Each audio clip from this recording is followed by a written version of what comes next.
Hi guys ဒီနေ့တော့ကျွန်တော်တို့ unboxing လုပ်သွားမှာပဲ။ဘာလို့ unboxing လုပ်မှာလဲဆိုတော့ Kamen Rider နဲ့Super Sentai ရဲ့နောက်ဆုံး Sentai တစ်ခုဖြစ်တဲ့number 1 Sentai Gosuja နဲ့ collaboration လုပ်ထားတဲ့ Kamen Rider Gap Gosuja Kojizo လေးတွေကိုကျွန်တော်ဒီနေ့ unboxing လုပ်ပြသွားမှာဖြစ်ပါတယ်။ Super Sentai ရဲ့ The Last Sentai အနေနဲ့တော်တော်လေးကောင်းခဲ့တဲ့ Gosuja ကအခုဆိုရင်တော့ပြီးဆုံးသွားခဲ့Super Sentai series တစ်ခုလုံးပြီးဆုံးသွားခဲ့ပြီပေါ့နော်။ဒါကြောင့်မလို့အခုဒီကောင်လေးကိုကျွန်တော်နောက်ဆုံး memory ပဲအနေနဲ့မတရားဆိုတော့ဖြစ်ပါတယ်။ဒီမှာဆိုရင်တော့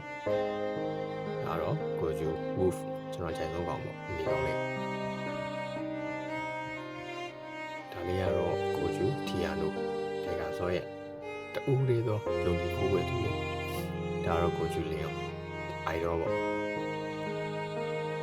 လေးကတော့ကိုကျူဒီကေလူကြီးတယောက်ဘလို့ငယ်ဘာဖြစ်တဲ့ညာဖြစ်တဲ့ဆိုတော့ပြတာတော်တော်မိုက်ကိုကျူယူနီကွန်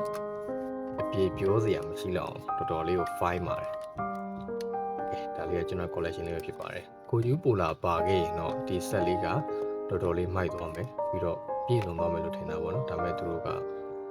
ကိုကျူပိုလာထည့်မပေးထားဘူးဒီပြောမယ် Sisbrin ရမပါဘူးပေါ့နော်ဒီ original 9ယောက်ကိုပဲ collect လုပ်ပြီးတော့ထုတ်ပေးထားတယ်ကိုကျူပိုလာထွက်ရင်တော့ကျွန်တော် favorite ဖြစ်သွားမှာဖြစ်ပါတယ်ဒါလေးကတော့ချစ်စရာလေး unboxing လုပ်တာပြီးသွားပြီဆိုတော့တော်တော်လေးလဲလှတယ်လို့ပြောလို့ရတယ်သူ့ပုံစံလေးကဘာနဲ့တော့တွတ်တူနေလဲဆိုတော့ကျွန်တော်အရင်မှာအိမ်မှာစောစောနေကြဟာလေးနဲ့ Success Koji ဆိုတဲ့တော့တွတ်တူနေတာဒီဇိုင်းလုပ်ထားတဲ့ပုံစံချင်းတူတယ်ကျွန်တော်လည်းအဲ့ Koji ဆိုပုံစံကိုကြိုက်တဲ့ခါကျတော့တော်တော်လေးစိတ်ပြေကိုကြိုက်တဲ့ Koji ဆိုပုံစံကိုလိုချင်တဲ့စန်တိုင်းတို့ခိုက်တာတို့ရဲ့ကိုကြည့်လို့ရအောင်တော်လေးဆင်ပြေပါတယ်။